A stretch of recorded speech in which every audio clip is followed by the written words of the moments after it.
bilan énergétique d'une transformation ou d'une réaction nucléaire. C'est la même chose. Est-ce que tu as vu ce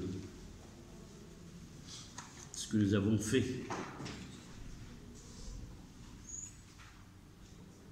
تسمعني شنو قلت لك؟ واش داك الشيء اللي كتبناه شفتيه؟ Non. Donc, cette dernière partie, nous avons traité la fusion et la fission. Et au cours de ce paragraphe-là, on a traité, d'abord, on a parlé de la courbe d'Aston pour mettre en évidence ces transformations qui sont la fission et la fusion. On est obligé de passer par cette courbe d'Aston. Qu'est-ce qui permet de dégager cette courbe? Qu'est-ce que nous pouvons connaître à partir de cette courbe-là? Juste ce qui est devant toi avec des couleurs, tu l'as bien. Connaître. D'abord, il est tracé en quoi? En moins EL sur A en fonction de A. Et ce EL sur A, ça donne quoi?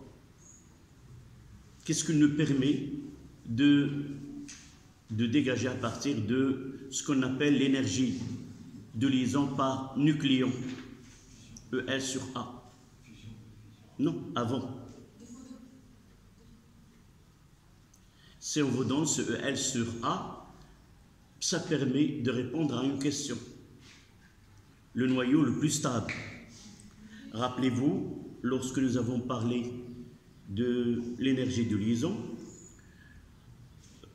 par sa définition, c'est l'énergie qu'on peut fournir à un noyau pour le dissocier en ses nucléons, soit que le noyau et les nucléons doivent être à l'état, doivent être stables, sans mouvement. Et à partir de là, on a pensé que cette énergie nous donne l'idée qui était au début: plus cette énergie de liaison est grande, plus le noyau est stable. Mais on s'est rendu compte par la suite que ce EL ne permet pas de comparer deux noyaux à partir de cette grandeur. C'est-à-dire on peut avoir EL sur EL plus grand, mais le noyau il n'est pas stable. Et par la suite, on a défini ce EL sur A, l'énergie de liaison par nucléon. L'énergie de liaison par nucléon, il nous permet de connaître, si vous voulez, la contribution de chaque nucléon dans cette stabilité du noyau. C'est une participation. Plus ce EL sur A est grand, plus le noyau est stable. Donc c'est la première des choses. On compare la stabilité à partir de EL sur A et non pas à partir de EL.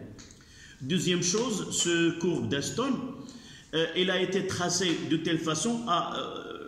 l'idée était simple, c'est quoi? Nous avons pris un repère dans lequel on représente moins EL sur A en fonction de A, et nous avons placé les noyaux que nous connaissons avec leur EL sur A et avec A. Et une fois que ces noyaux sont représentés, on a constaté que ces noyaux-là, on peut dire qu'on peut diviser, on peut séparer cette courbe en trois zones. Deux zones où les noyaux ne sont pas stables, et au milieu, il y a une zone de stabilité. Et nous avons constaté que ces noyaux qui sont instables, ils peuvent réaliser des transformations nucléaires afin de s'approcher à cette zone de stabilité qui est au milieu. Et pour l'avoir, ceux qui ont un A inférieur, ce qu'on appelle les noyaux légers, ils réalisent quoi? Une réaction de fusion. Deux noyaux légers se fusionnent pour donner un noyau qui est plus grand. Et par la suite, comme vous avez sur le schéma, nous avons pris H1,1 et H3,1 et nous avons schématisé que la fusion de ces deux nous donne le liant H4,2. Évidemment, nous avons fait sans que nous écrivons l'équation de la réaction. Et de l'autre côté, le côté opposé, la zone 3, nous avons pris l'exemple de l'uranium qui est, pour s'approcher, il a réalisé une transformation de fission. Il a donné 2 noyaux plus légers et ces 2 noyaux qu'on a obtenus sont plus proches à la zone de stabilité. Là, c'est si vous voulez, la relation entre fission, fusion et diagramme d'Aston. Aussi, ce diagramme-là nous permet non pas de connaître la transformation de fusion ou de fission, mais on peut comparer 2 noyaux quelconques qui appartiennent à cette courbe-là, qui est le plus stable. Celui qui a le EL-A en valeur absolue la plus grande et celui qui est le plus stable. D'accord? Donc, il y a plusieurs lectures qu'on peut donner à ce diagramme-là. Et vers la fin, nous avons commencé le bilan énergétique d'une transformation chimique. Nucléaire, oui, une transformation nucléaire. Donc, cette transformation-là, il y a d'abord un bilan de masse, c'est-à-dire au cours d'une réaction nucléaire, il y a un défaut de masse, et suite à ce défaut de masse, il y a de l'énergie qui se dégage suite à cette transformation. Nous avons déjà donné que pour une transformation donnée, delta de E est égal à delta M fois C carré, et ce delta de M pour une réaction donnée est égal à somme des masses des réactifs, des noyaux, des produits, moins somme des masses des noyaux des réactifs, le tout fois C carré. Généralement, lorsqu'on demande l'énergie dégagée, on commence par ce calcul et on trouve que si delta de E elle est négatif, ça veut dire quoi? Que le système dégage de l'énergie sous forme de chaleur et on parlera de Q est égal à la valeur absolue de ce delta de E. Calculer l'énergie mise en jeu au cours d'une transformation, mais parfois la question c'est déterminer l'énergie dégagée, on mettra Q est égal à la valeur absolue. Généralement, mais ce n'est pas dans notre programme, cette énergie-là, soit qu'il apparaîtra sous deux formes, la forme de la chaleur, vous voyez les bombes qui ont été lancées sur le Japon, il y a une fumée, il y a du feu, donc il y a de l'énergie de la chaleur, et aussi il peut donner de l'énergie cinétique au noyau qui se forme. C'est-à-dire le noyau formé, ils vont être éjectés avec une vitesse, c'est-à-dire on lui communique une vitesse de l'énergie cinétique. D'accord? Donc, juste vers la fin de ce 2.3.3, on a dressé le diagramme énergétique dans lequel on va mentionner l'état initial, l'état final. Donc, c'est dans cette partie-là. D'abord, il y a un axe de l'énergie E. On commence par un état initial. État initial. Dans cet état initial, nous disposons de... ça dépend, d'une façon générale, c'est XA.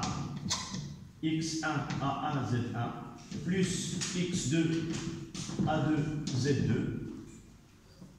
Et du fait que ces deux noyaux disposent d'une masse, donc j'ai une énergie initiale. Généralement, ces transformations dégagent de l'énergie. Et nous obtenons, tu suis s'il te plaît, et par la suite tu vas écrire. Ça fait? Bien. Donc, l'état initial et là, l'état final, c'est X3 plus X4.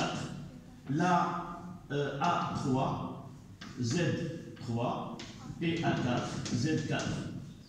Une fois que nous observons ce schéma-là, ça veut dire que l'état final se trouve en bas. Donc, l'état final est plus stable que l'état initial. Et nous aurons ici CE final. Donc, ce delta de E, c'est de là à là, c'est delta de E. D'accord? Mais comment on fera ce qu'on appelle ce diagramme-là nous permet de connaître comment se produit. C'est comme si ces deux noyaux ils vont passer à un état ici intermédiaire où on aura Z est égal à Z1 plus Z2. Je vais.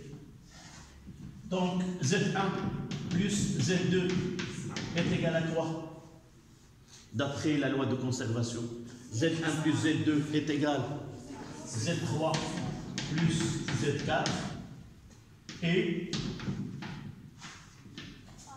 Na, si on mettra le nombre de neutrons, Na plus N2 est égal à N3 plus N4. Donc si on est dans une situation, on va passer de deux noyaux à un état où il y a un assemblage des protons et de neutrons.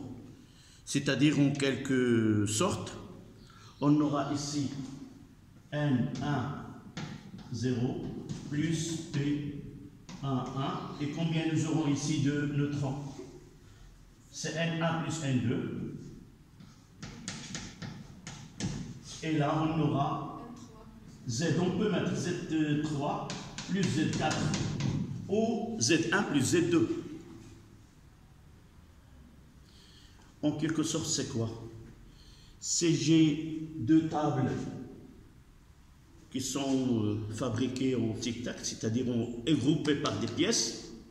Ces deux tables ont été, si vous voulez, on a passé de la table aux pièces, et de ces pièces-là, on va reconstruire d'autres noyaux de nouveau. D'accord? Mais si nous essayons de voir ce qui se passe de point de vue énergétique aussi, lorsqu'on passe d'un noyau X1 à Z1 proton et N1 neutron, ça veut dire quoi? C'est une énergie qui est... Nous avons défini l'énergie de liaison et nous avons écrit une réaction. Qu'est-ce que nous avons écrit? X à Z donne Z proton plus A moins Z neutron. Oui? La relation, oui. Et juste après, nous avons écrit EL est égal à Z fois MP plus A moins Z MN moins M de noyau, le tout fois C carré. Donc, de là à là, qu'est-ce que j'ai comme énergie? Je passe d'un noyau à ses constituants pour X1 et X2. Donc, j'aurai là EL de X1 plus EL de X2.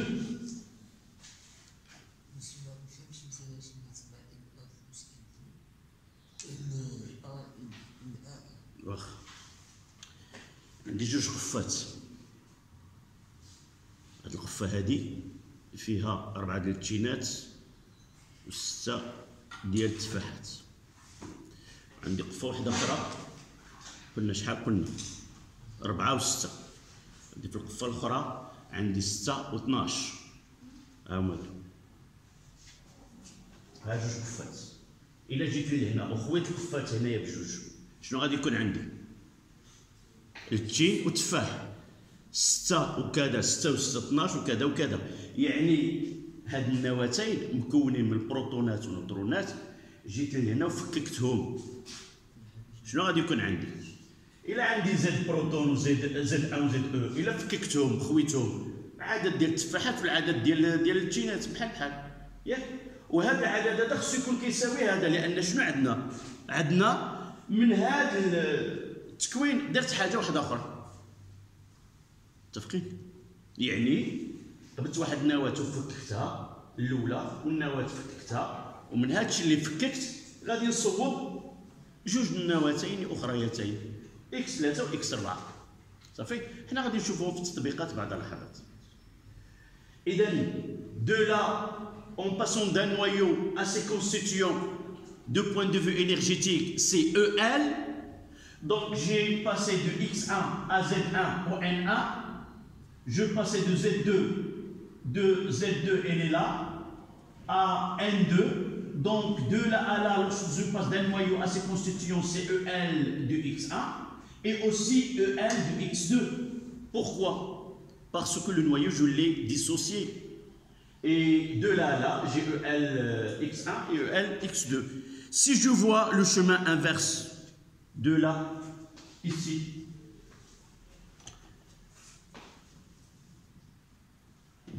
c'est quoi? Celui-là est l'inverse de celui-là. C'est exact. C'est moins EL de X3, si je mets les parenthèses, plus EL de X4. D'accord? Et de là, on va prendre cette relation qu'on appliquera. On peut la démontrer peut-être dans un exercice, que c'est delta de E, que cette énergie-là, nous l'avons donné, c'est delta de E est égal à quoi?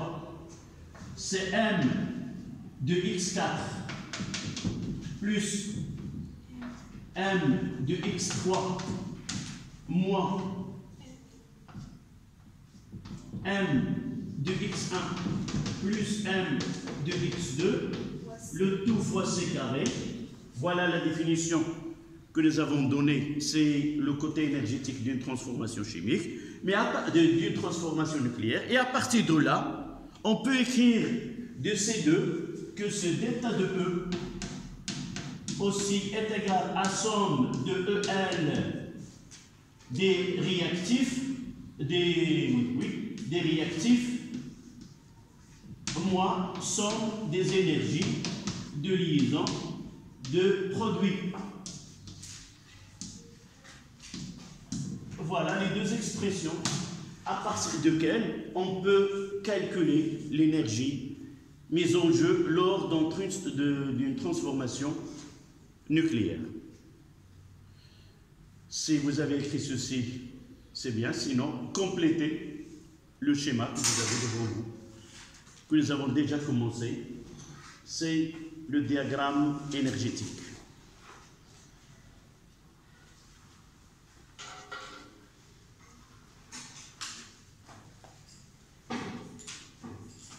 On va voir un exemple et juste après des exercices qu'on traitera.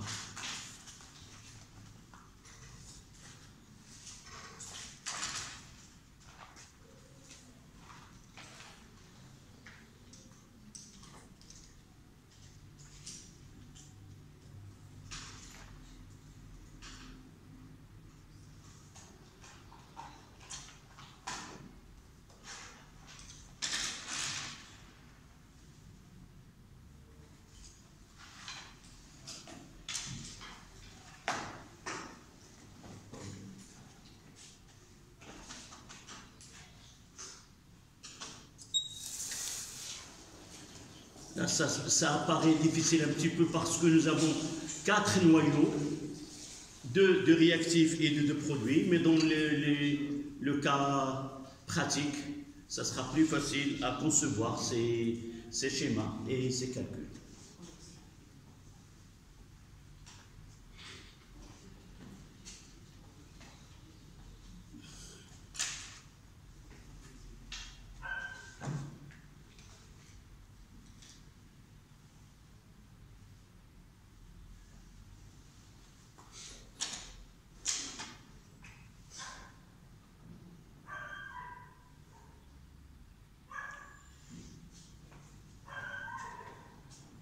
Donc 3-4 exercices ou une application.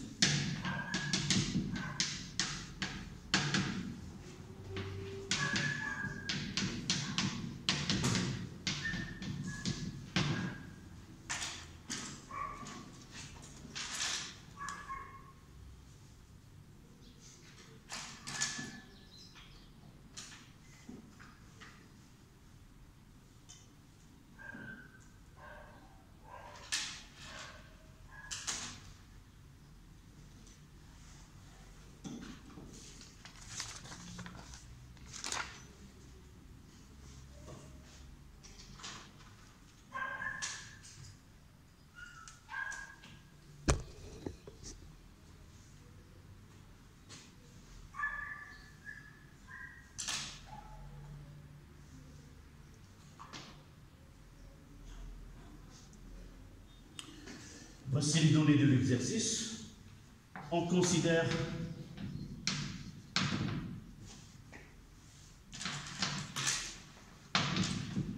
la désintégration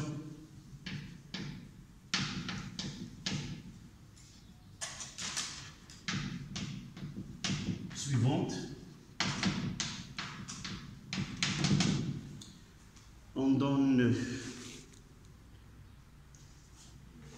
le radium 226 88, d'où il y aura donc 222 82 X A Z.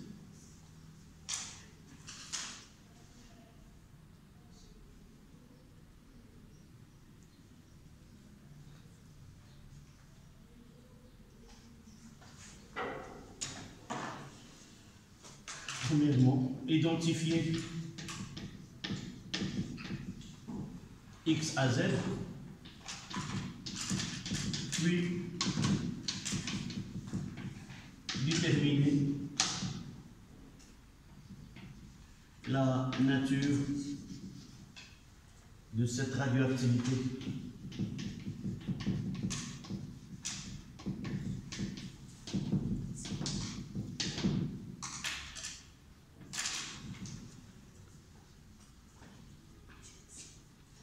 Deuxièmement, calculer l'énergie dégagée. Deuxièmement, calculer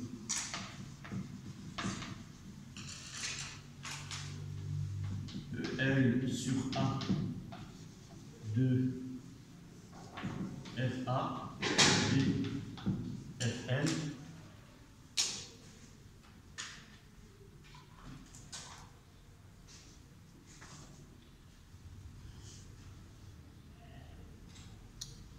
et comparer leur stabilité.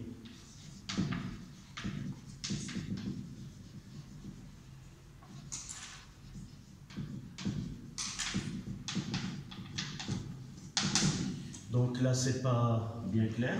Calculer EL sur A de RA et de Rn et comparer leur stabilité.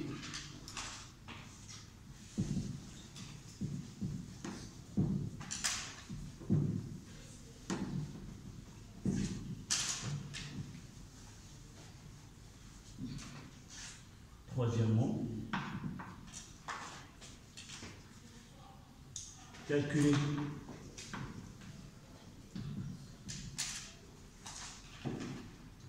l'énergie, calculer delta de E, puis en déduire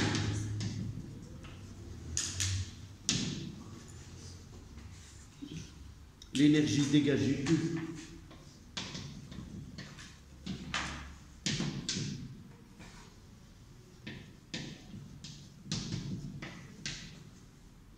En joules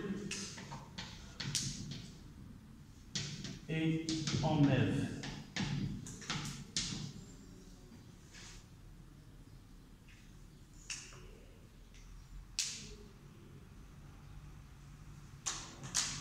Quatrièmement, c'est pour dresser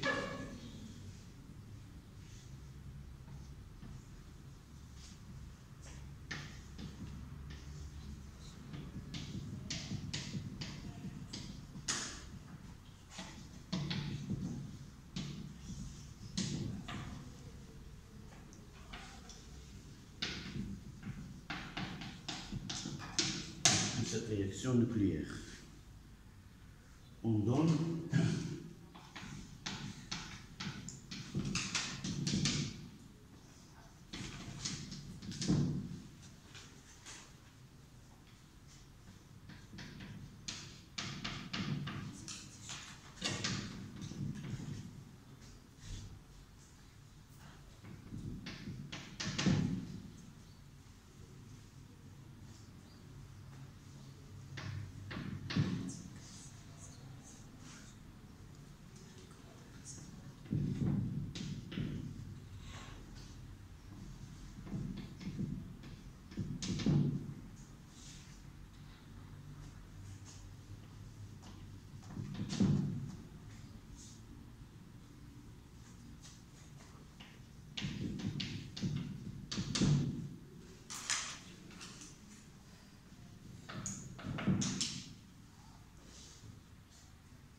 Voilà les données de cet exercice.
Ça y est?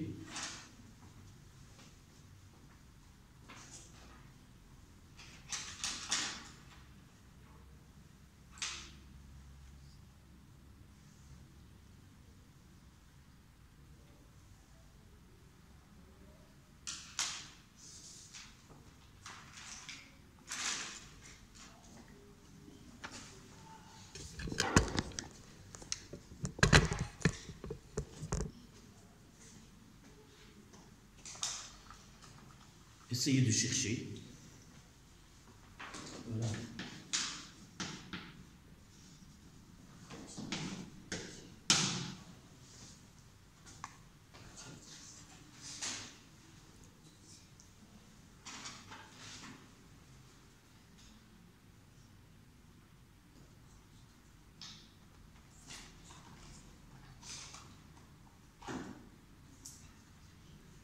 Alors, la première question.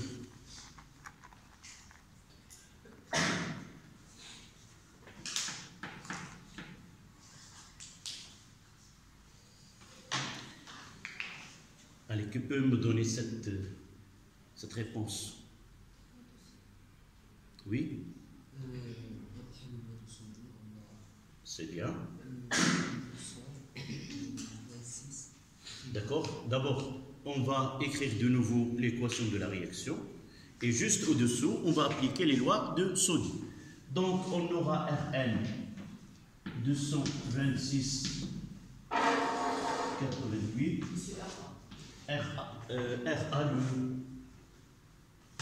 le radium donne Rn 222 et plus X Az. Donc d'après les lois de Sodi, d'après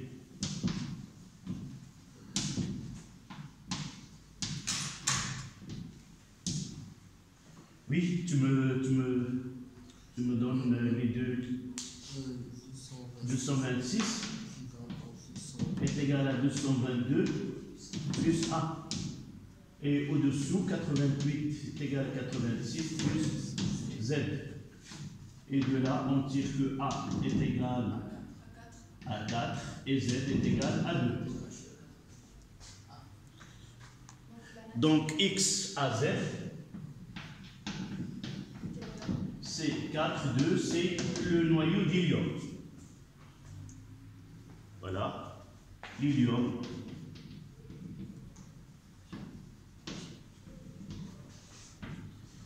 Il nous reste une phrase. Non, une fois, c'est pas la peine de passer par cette étape. Le travail que on fait passer, on fait le calcul, soit tu le fais passer ou tu utilises une calculatrice, c'est que ce qui est important, c'est l'écriture de ces deux lignes en soi-même. Ça veut dire que tu as bien appliqué la loi. Le reste, c'est le calcul, c'est pas la peine de le mentionner sur ta feuille. D'accord? On en déduit que A est égal et 2 est égal. Donc, il reste quoi? Oui, cette désintégration, c'est la radioactivité. Oui. Oui, Stoutmani, qu'est-ce que j'ai écrit? Stoutmani, non. Stoutmani, 86. 86.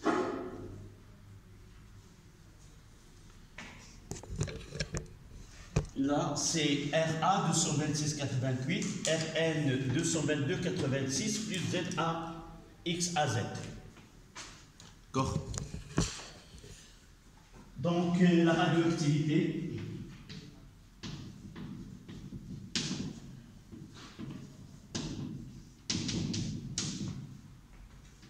Et alpha.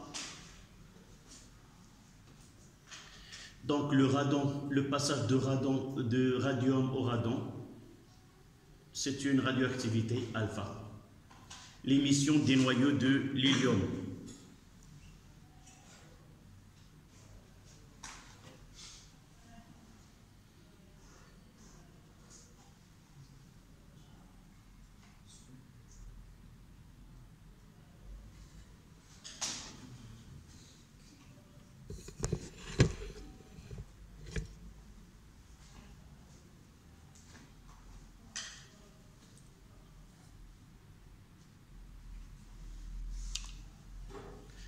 Donc on passe à la question 2.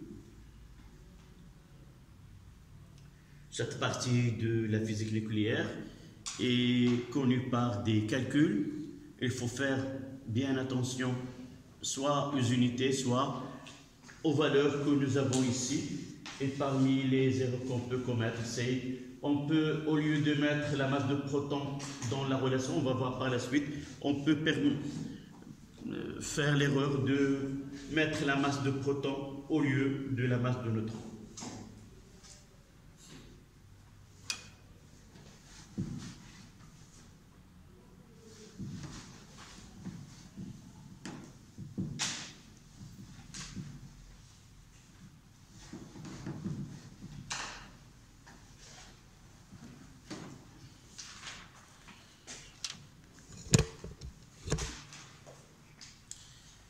Donc la deuxième question,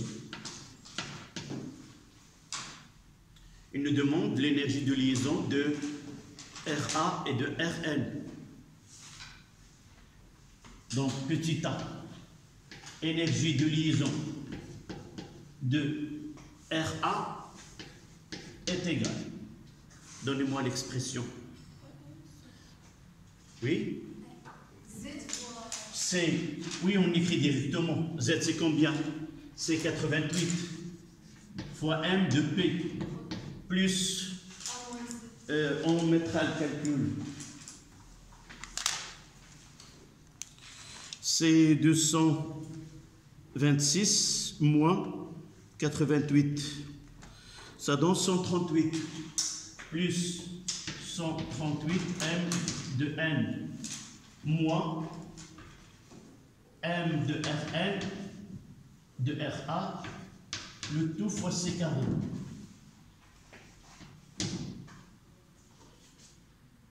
Et il me reste de faire l'application.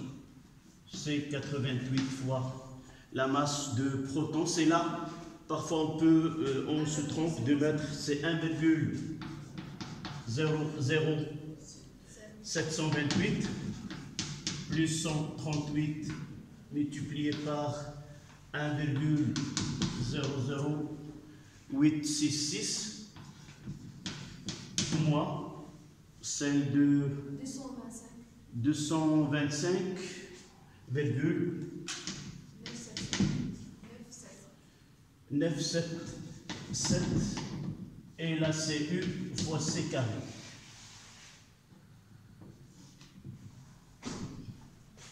Voilà. Il ne reste qu'à utiliser la calculatrice. Essayons de faire les calculs ensemble. 88 fois 1,00728 plus 138 fois 1,00866. Oui, moins 225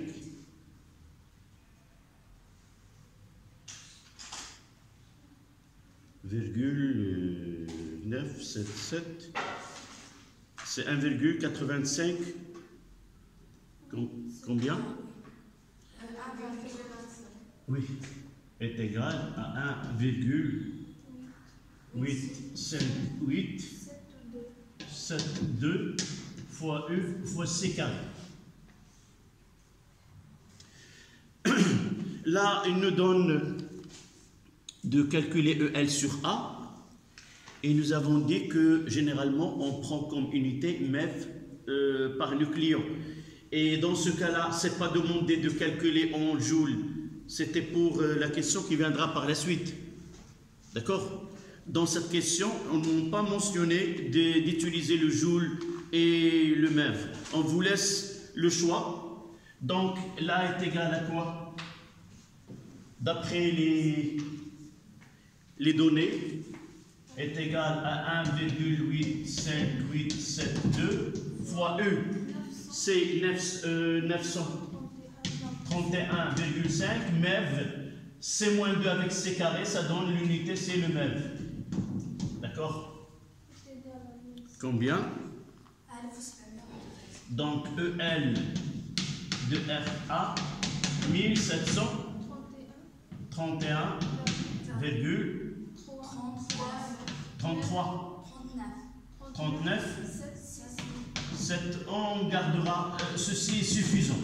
Si nous essayons de comparer une petite, je peux mettre 1731,39 et je garderai ce que j'ai dans la calculatrice, dans ma feuille de brouillon.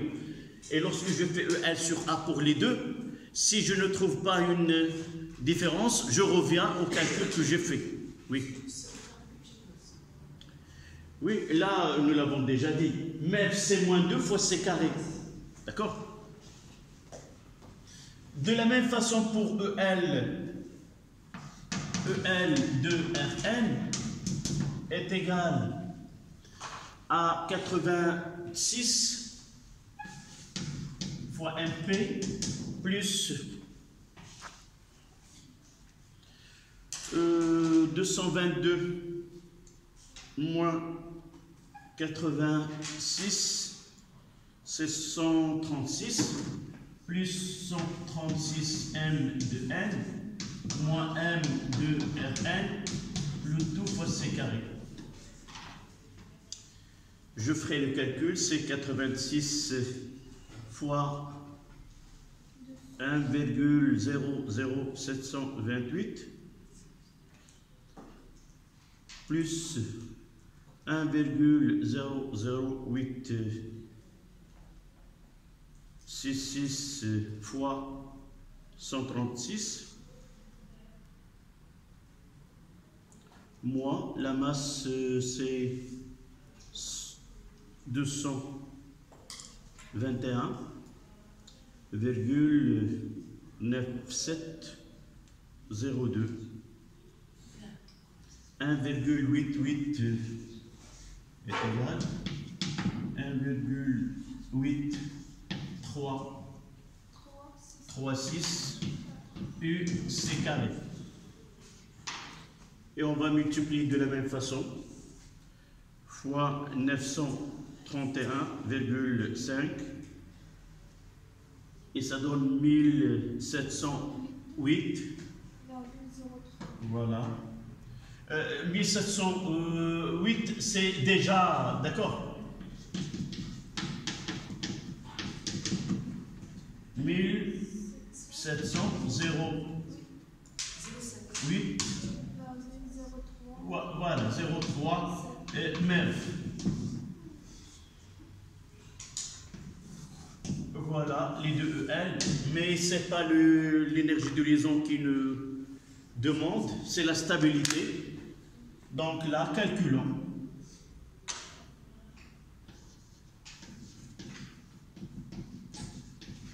EL sur A, donc EL sur A de RA, et là EL sur A de RL. Il suffit de diviser cette valeur de EL de RA divisé par A qui est 226.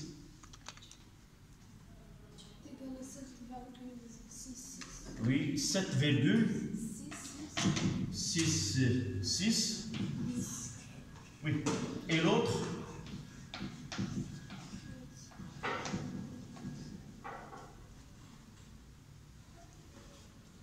C'est 1700. Divisé par 222. Combien? 7,693. Voilà, MEV, nucléon moins 1. Et nous prenons la conclusion, et pour passer à la récréation, Rn est plus stable que Ra. Donc ici, puisque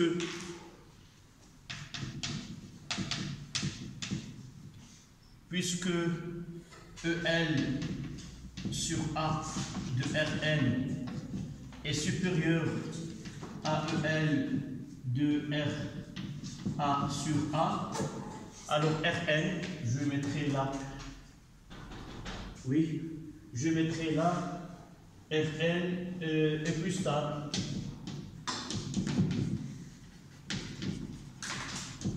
que RA. Voilà. Et voilà, elle est ouverte. Donc on continue après 5 minutes. Donc on continue. On s'est arrêté dans la question 2 qui demande de comparer, de calculer l'énergie de liaison de chaque noyau et de les comparer. Nous avons trouvé que EL sur A de Rn est supérieure à celle de l'énergie de liaison par nucléon est supérieure à celle de Ra, et par la suite Rn est plus stable que Ra. La question suivante, c'était, elle est là, calculer l'énergie, puis en déduire l'énergie de la réaction nucléaire que nous traitons, puis en déduire l'énergie dégagée en joules et en MeV. Est-ce que vous proposez une réponse?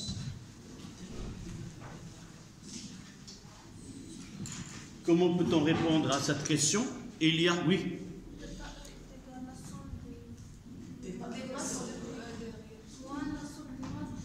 D'accord.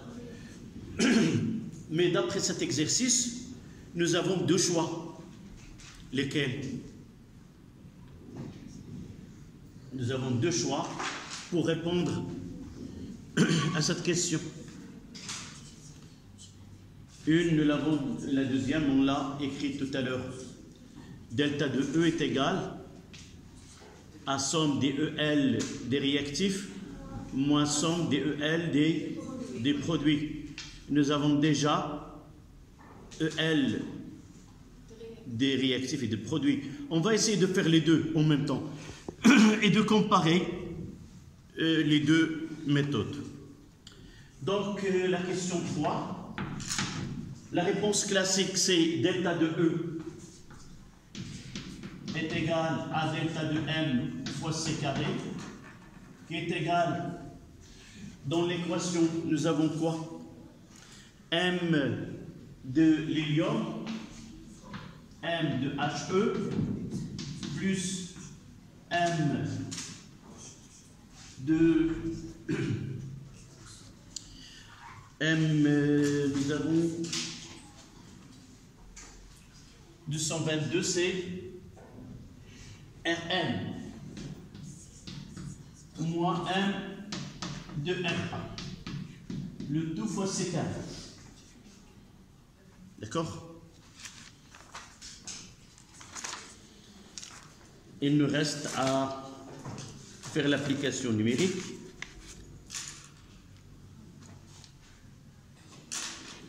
Est égal à 4,0015 plus la masse de Rn, c'est 221,9702 moins 225,977 U c'est 9315 fois, ça sera directement en MEV.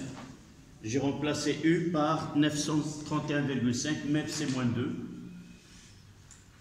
Et ça donne combien? Combien?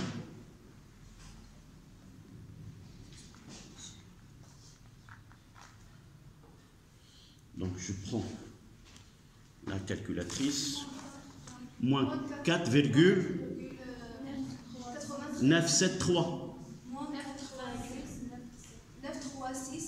Voilà, delta de E est égal à moins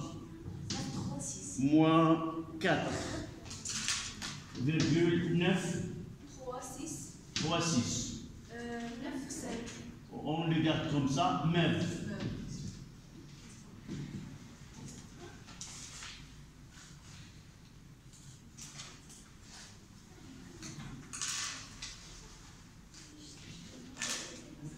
Et ça en MEV, donc delta de E, ça sera moins 4,936. MEV, c'est 1,6, 10 moins 13. Le tout sera en joules.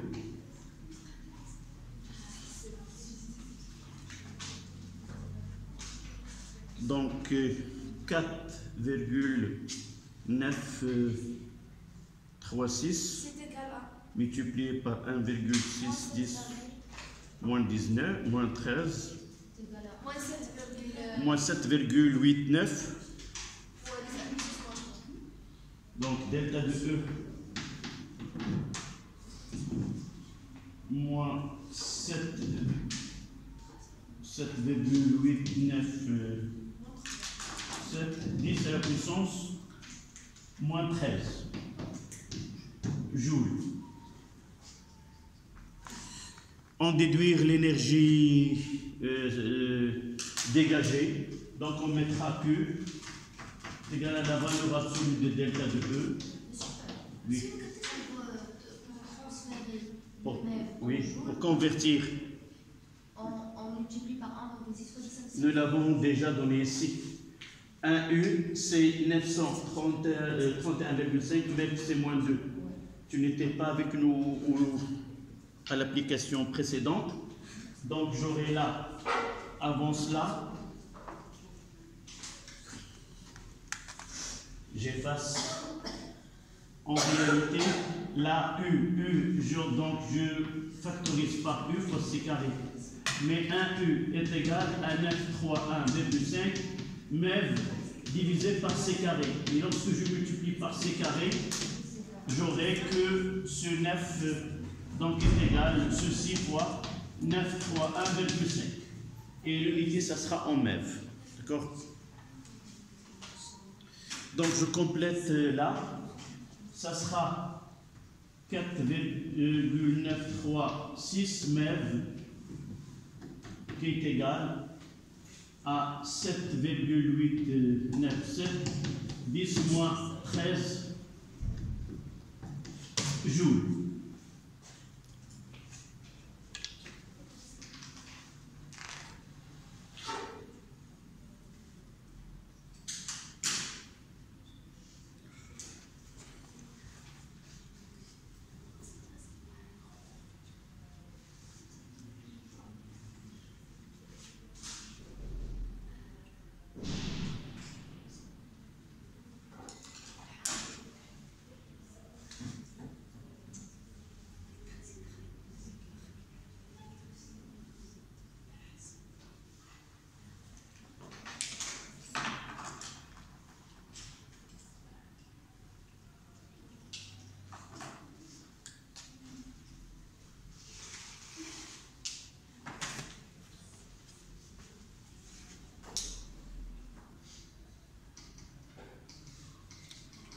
D'accord?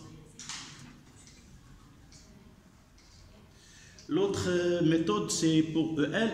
On le verra lorsqu'on passera au diagramme énergétique.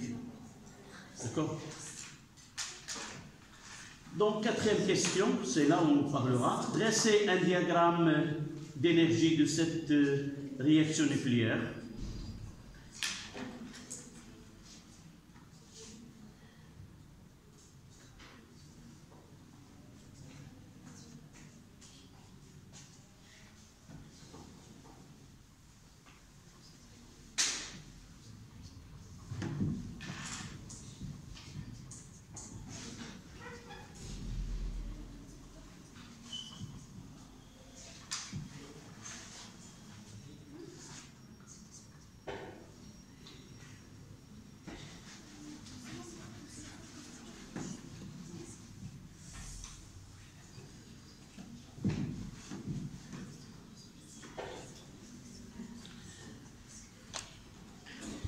Donc, la quatrième question.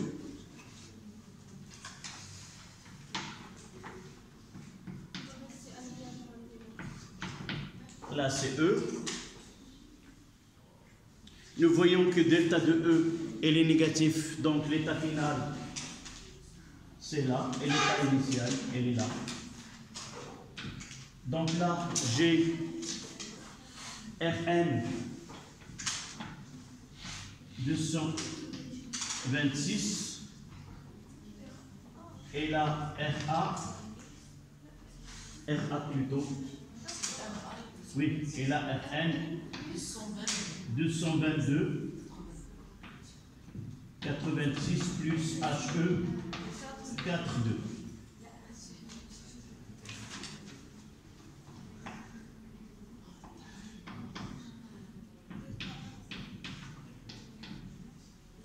Nous l'avons déjà mentionné. Et c'est ici.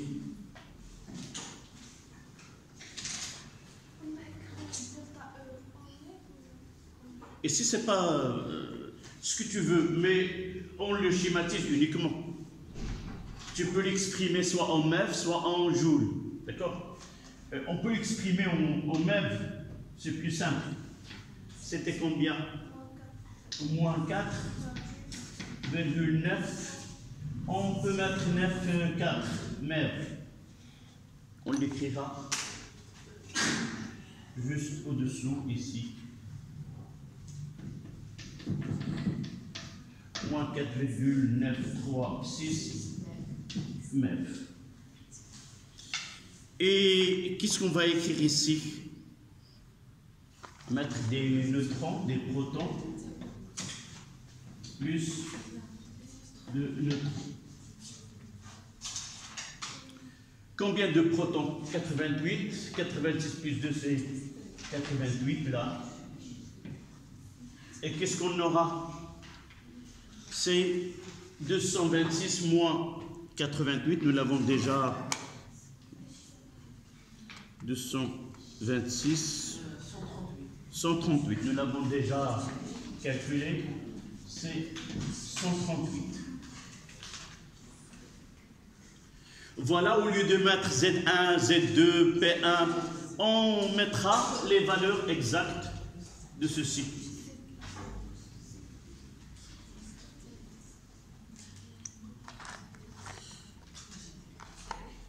Donc il nous reste à schématiser, si vous voulez, pour parler de l'énergie de liaison de là. De là à là, c'est quoi? Quelle est l'énergie mise en jeu? C'est EL de X. Non, X là, maintenant on connaît. De RA. C'est EL de RA. Et de ce côté-là?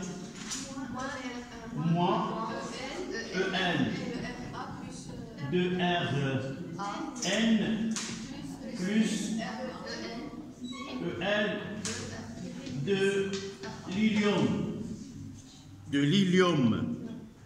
L'hélium. C'est moi. EL de Rn plus EL de HE.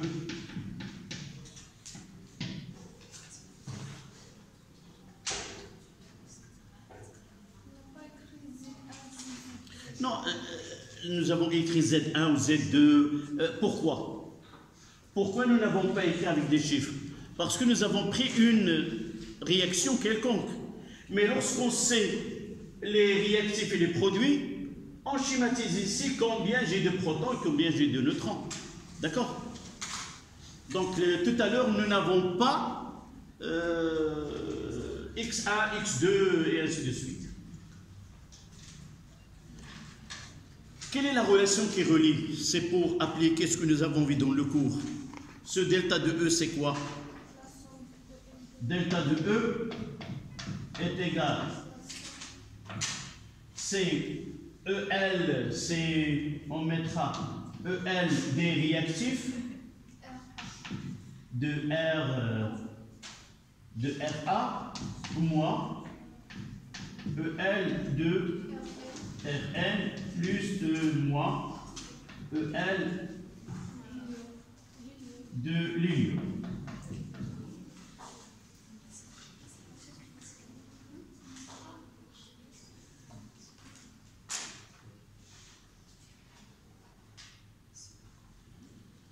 Nous avons déjà écrit juste au début de cette séance que delta de E, c'est la somme des EL des réactifs moins somme des EL des produits.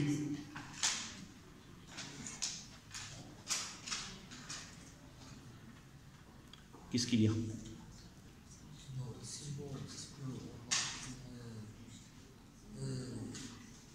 Là, je l'écris parce que ton camarade vient d'entrer. J'ai expliqué, tu étais présent avec nous. Donc là, directement, c'est U fois C carré, je remplace U par 931,5 mètres sur C au carré, multiplié par C carré, se simplifie. Ça veut dire que j'aurai uniquement ce calcul-là, cette partie-là, elle est là. Et je multiplie uniquement par 931.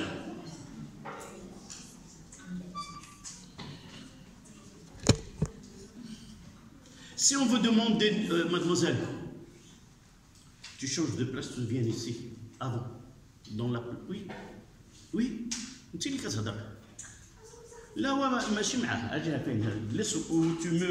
poses la question, toujours pose la question à ton professeur. Yalla. Yalla.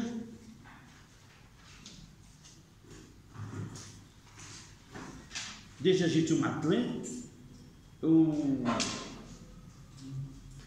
uniquement pour nous perturber. Tu l'as là. عندك ça? Yalla, je dis.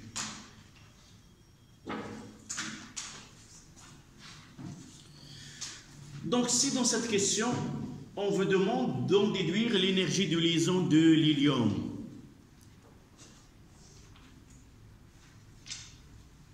Nous avons delta de E. Nous avons cette relation. EL de RA, nous l'avons déjà. EL de Rn, nous l'avons déjà. Donc, on peut déterminer EL de l'hélium à partir de cette relation. Donc, on fait passer EL de l'autre côté et on aura EL de l'hélium est égal EL de RA moins EL de Rn moins delta de E. Essayons de faire ce calcul. Vous avez déjà EL de Rn. Rappelez-moi ces valeurs-là. EL de Ra. Mademoiselle, ton cahier, oui. Tu prends, tu me donnes...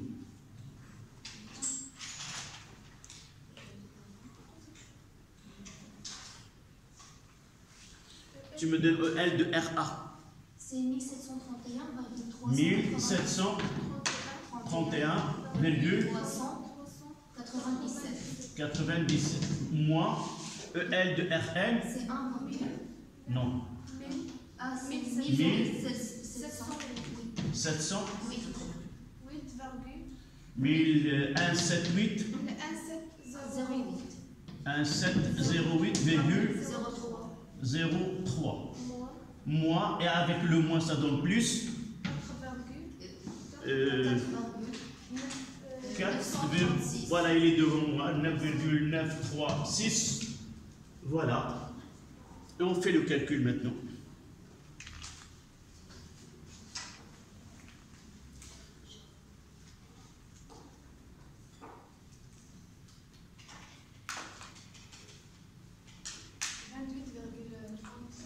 Combien? 28.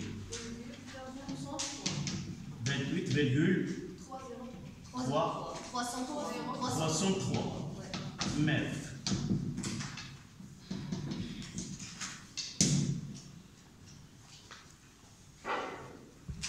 La première des choses qu'il faut faire attention, c'est que EL doit être positive.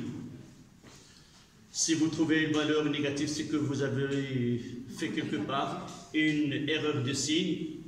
Et là, c'est moins delta de EL, moins avec le moins, ça donne plus.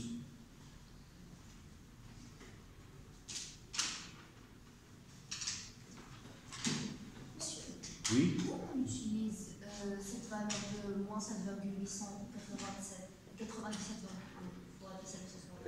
pourquoi nous n'avons pas utilisé delta de E qui est en joule? Tout simplement parce que nous avons déjà des valeurs de EL. D'abord, la première des choses, c'est pas demander ouvertement la valeur en joule. C'est la première des choses. Si on nous a donné exprimer en joule, nous devons utiliser des unités, l'unité de joule. Mais puisque nous avons déjà, d'abord nous avons le choix d'utiliser soit le MEV, soit le joule, et puisque dans les questions précédentes, nous avons déjà calculé EL de RA, EL de RN en MEV, donc et même nous avons delta de E, elle est en MEV, c'est plus facile de calculer EL en MEV, d'accord? Même on peut calculer EL sur A de l'hélium et de l'insérer dans la comparaison des autres noyaux. Donc EL de HE sur A, qui est égal à 28, divisé par 4. Et ça donne combien? C'est 28,30 divisé par 4. C'est 7,0. Oui, 0,7. D'accord, on prendra MEV. C'est MEV nucléon moins 1. MEV nucléon moins 1. Et nous pouvons la placer avec dans un, si vous voulez, les trois noyaux, ça, le sens de la stabilité. On va essayer de placer les trois noyaux que nous avons traités dans cet exercice. Quelle est la valeur la plus petite?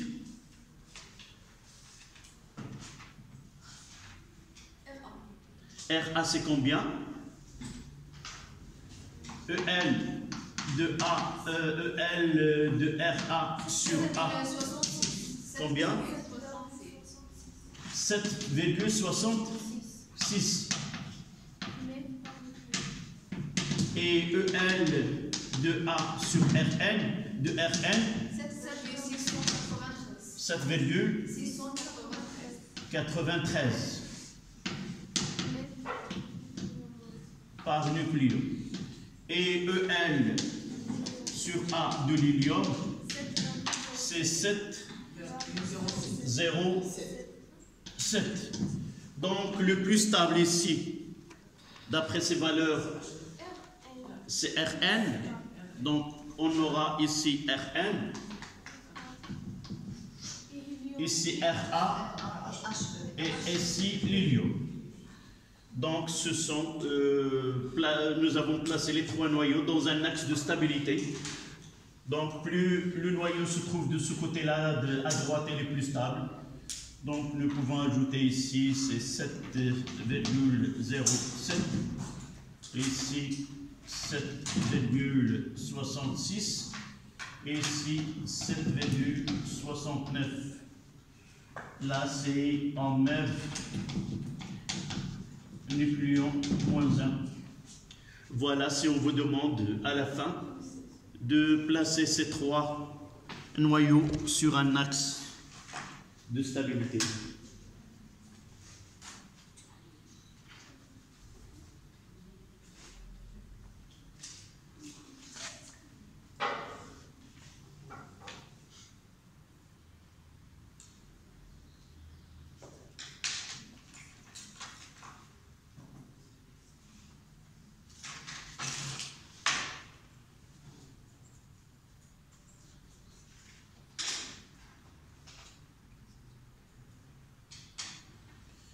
Voilà, on passe à un exercice d'application pour finir ce chapitre-là.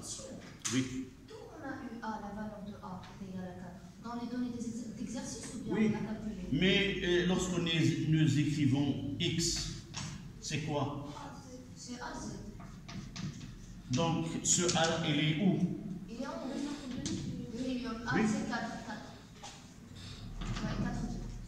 D'accord.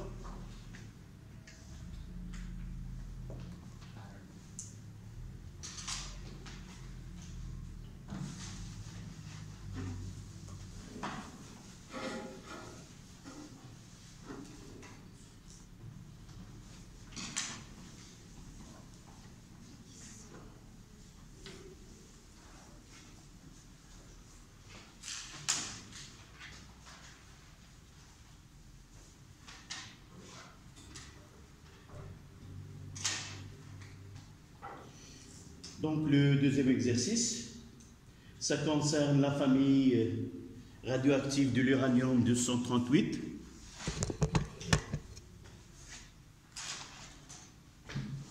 Voici les données.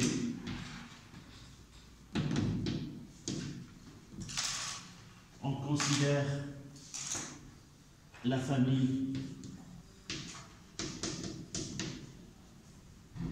radioactive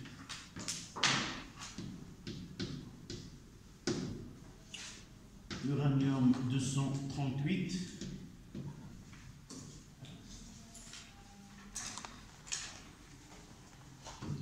Le noyau, à la fin de cette chaîne, le noyau de fin de chaîne et PB 206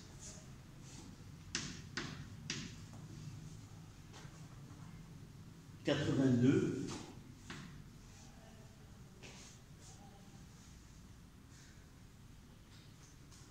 Premièrement, définir une famille radioactive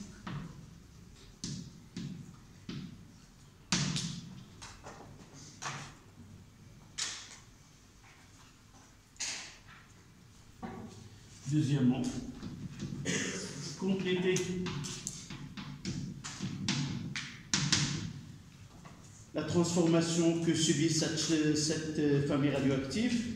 Ça donne de l'uranium 238, ça donne le PB 206 et 82 plus X alpha et plus Y bêta moins. En déterminant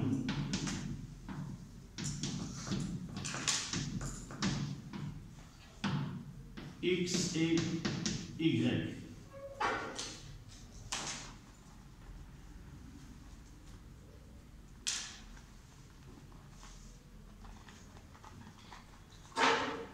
Troisième question.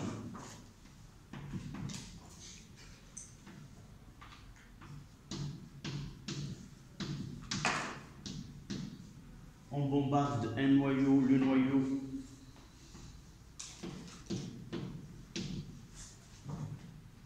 uranium 235-92 par un neutron.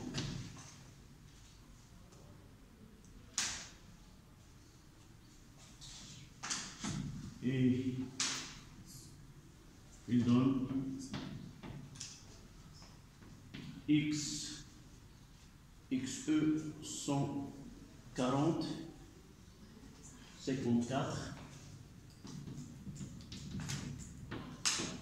XE c'est les xénons et le strontium, la Z est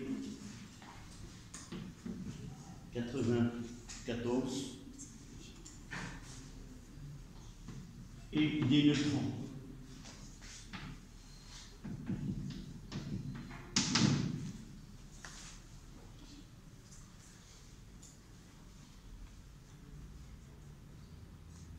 Selon une équation, on vous demande de 3A, écrire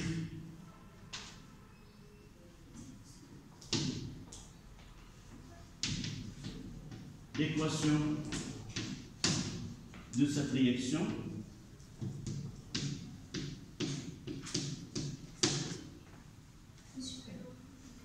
Dans la troisième question, on bombarde le noyau de l'uranium 235-92 par un neutron.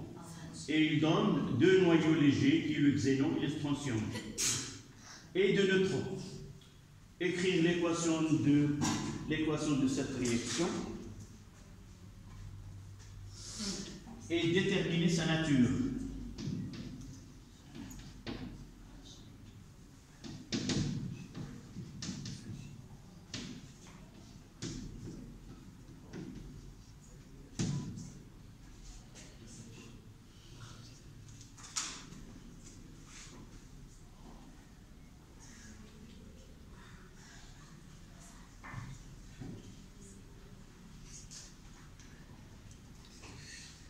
La question 3.2. Oui.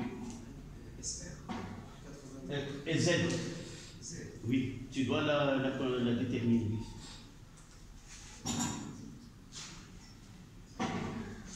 Montrer que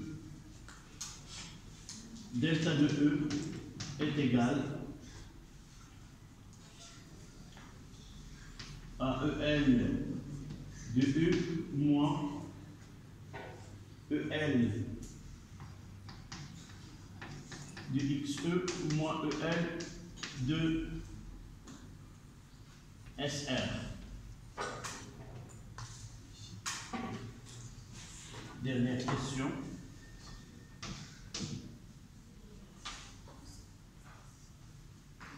Calculer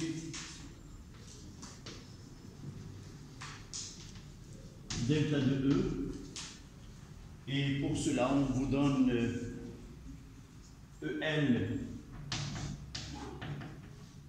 de XE sur A est égal 8,2, MEV nucléon moins 1, et toutes les valeurs sont données avec cette unité là. EL, les autres données de EL sur A.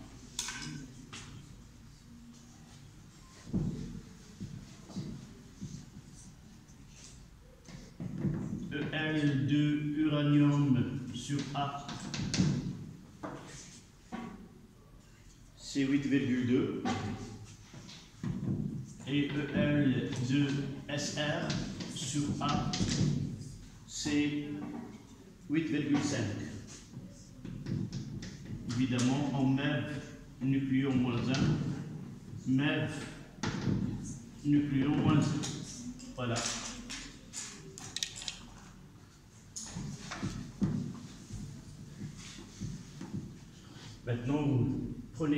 essayer de chercher. Et je demanderai à quelqu'un d'entre vous de donner la réponse aux questions posées. Là, c'est le deuxième exercice d'application. Je pense que vous êtes capable maintenant de faire ce calcul. Oui. Oui, il nous donne le Xenon 140-54 et SR 94Z. Et c'est à toi de déterminer la valeur de Z.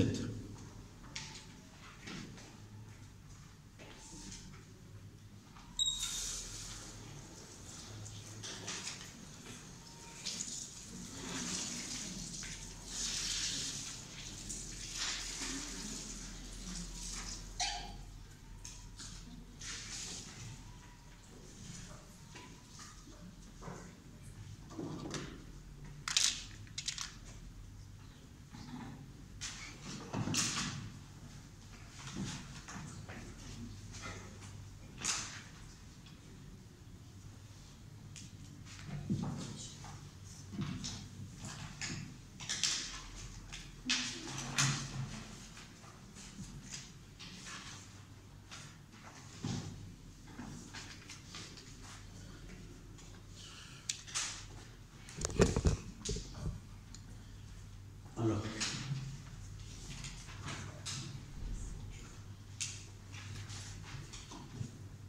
première question.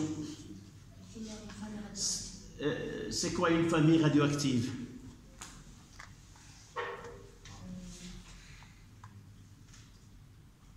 Ou nous l'avons déjà sur le cahier?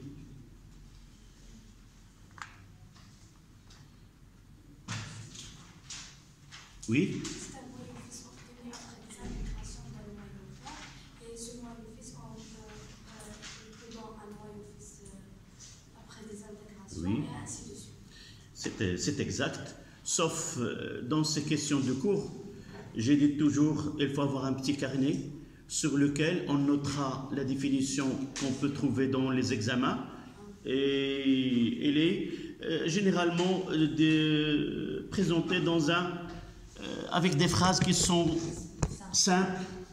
Donc, une famille radioactive, c'est quoi?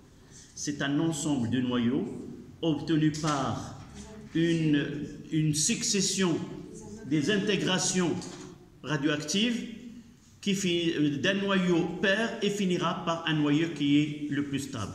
D'accord? Donc, vous pouvez écrire donc là ces réponses.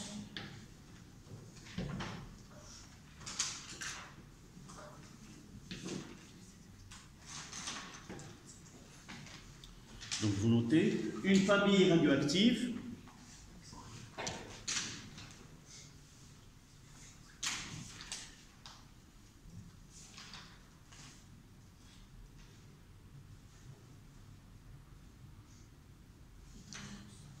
est un ensemble de noyaux. Une famille radioactive est un ensemble de noyaux obtenus par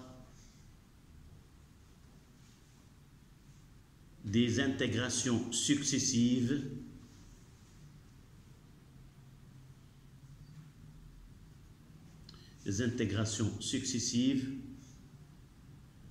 d'un noyau père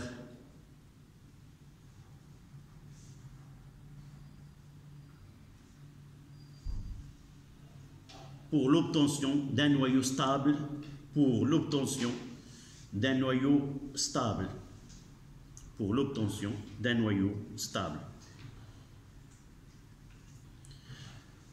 Dans ce cas-là, le noyau père, c'est l'uranium 238, et vous voyez là, c'est le noyau le plus stable, le dernier de cette famille, c'est le plomb 206. Rappelez-vous, nous avons parlé qu'il y a 4 familles radioactives. On peut le différencier par le nombre A. Il y a le nombre A qui est égal à 4N. Il y a le 4N plus 1, 4N plus 2 et 4N plus 3. Ça veut dire quoi? Je divise 238 par 4 et on peut trouver, par exemple, on va voir qu'il est le 238 divisé par 4. Oui. Donc, le plus proche, si nous prenons 230, là, on prendra le 4 fois n, c'est-à-dire le plus proche. Donc, l'uranium ici, dans ce cas-là, j'ai déjà, je vais revenir à ces familles-là. Celui-ci de l'uranium 238, c'est la famille 4N plus 2. Celui-là, c'est la famille 4N plus 2. Donc, j'enlève 2, ça reste 236. Et si je divise 236 par 4, je trouverai un nombre entier. D'accord? Là, 236 divisé par 4, ça donne 59. Et le reste, ça sera 2. Par exemple, l'uranium 35 ici, on verra l'uranium 35 dans la question suivante. Celui-ci appartient à la famille 4N plus 1, c'est-à-dire 236, 235, j'enlève 1 et le reste, ça sera divisible par 4. D'accord? Là, peut-être nous l'avons mentionné dans le cours, sinon, il y en a 4 familles. 4N, c'est celle de thorium 232, et il y a le neptunium 237 qui est le 4N plus 1, l'uranium 238 c'est 4N plus 2, et l'uranium 35 c'est 4N plus 1. Voilà les 4 familles. On passe à la deuxième question.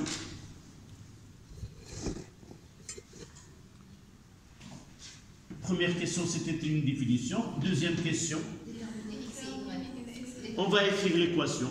Évidemment, en passant de l'uranium 238 au plomb, il y a plusieurs noyaux.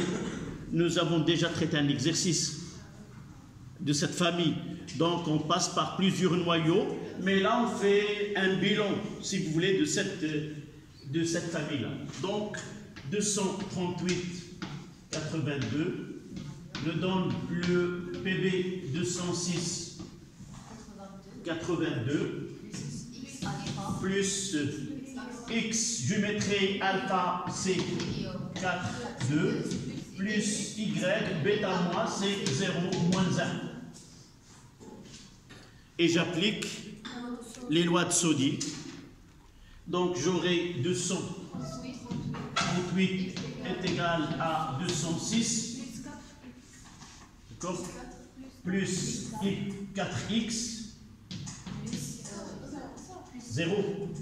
Et l'autre, 92, est égal à 82, plus 2x, moins y.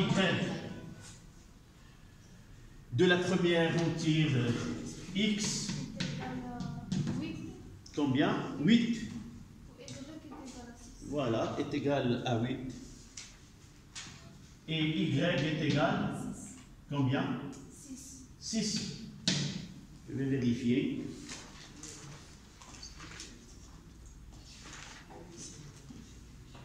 C'est exact. 8 alpha et 6. Donc cette famille, elle réalise 8 radioactivités alpha et 6 radioactivités bêta moins. Donc cette famille réalise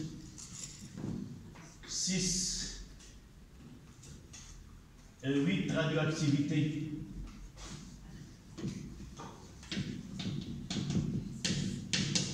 alpha et 6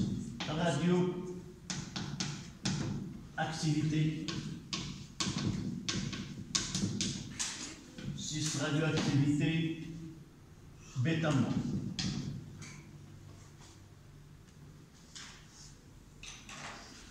La question 3.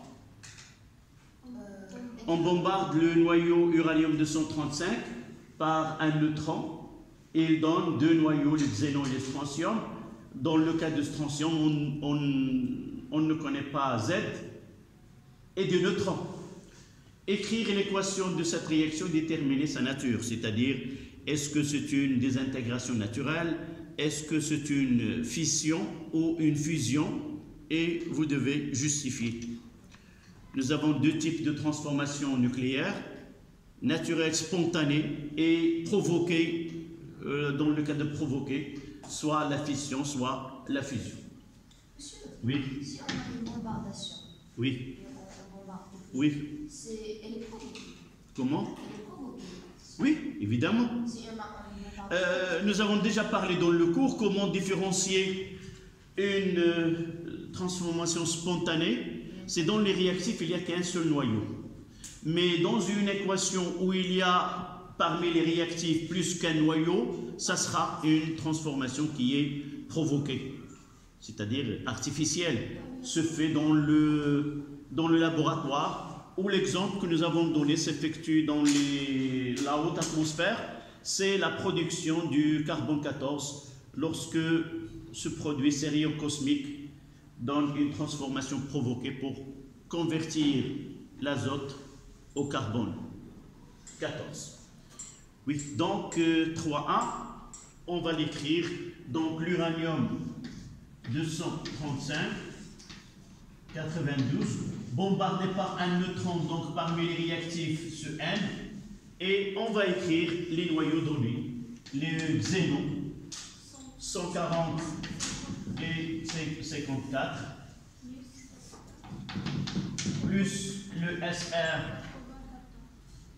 ici c'est Z qu'on doit déterminer, 94, plus X neutrons et des neutrons.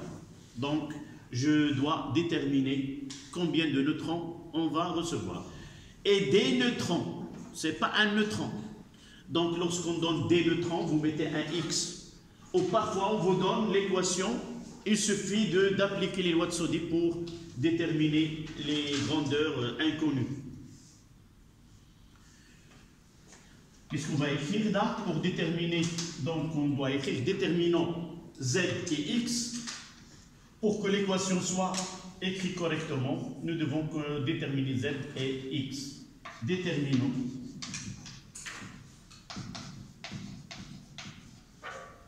Z et X. Et ceci ne se fait que par application de la loi de Soddy. Donc nous mettons 235 plus 1, ça c'est pour les réactifs, est égal à 140 plus 94 plus X. Et juste au-dessous, 92 égale, là c'est 0, 54 plus Z plus 0. Donc X est égal, c'est 236 moins 4, 3, 2. donc c'est 2. C'est 2. Et la deuxième, ça sera 38. Et Z est égal à 38. Donc je dois écrire l'équation de nouveau avec les grandeurs que je viens de déterminer. C'est l'uranium 235, 92 plus 1 neutron donne le xénon 140, 54 plus SR, c'est 9, 4, 38, plus 2 neutrons.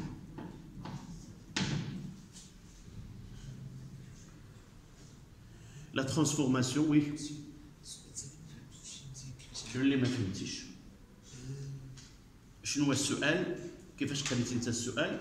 ونشوف ديك الساعات شنو فهمتي من السؤال انت؟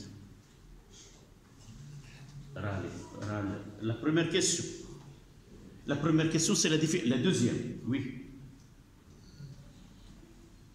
شنو فهمتي شنو مطلوب منك في السؤال؟ هكاك. ايوا.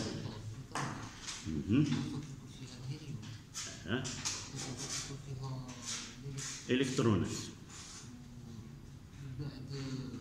واخا دابا انت شنو فين كاين المشكل؟